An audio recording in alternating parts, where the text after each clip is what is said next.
Hey, my name is Professor Muhammad Abuzar Tamimi, and for more information please visit our website.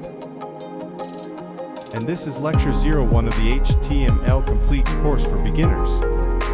Today, our agenda is, what is HTML? Uses of HTML. Why learn HTML? HTML is used to create web pages.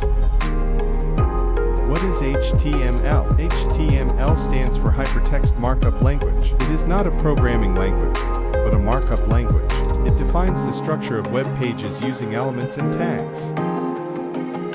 Uses of HTML. Building the structure of websites. Adding text, images, videos, and links to web pages. Creating forms, buttons, and interactive layout. Works together with CSS and JavaScript.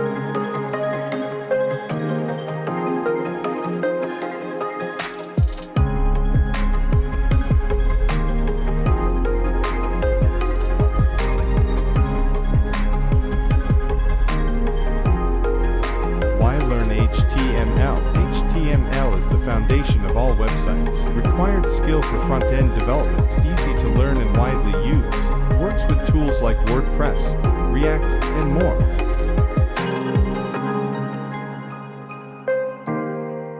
HTML is used to create web pages. Every web page on the internet is built with HTML. Browsers, like Chrome, Firefox, read HTML to display content. Without HTML, websites wouldn't exist. Thank you for watching our videos. Please like, subscribe, share, and comment. For more information, please visit our website.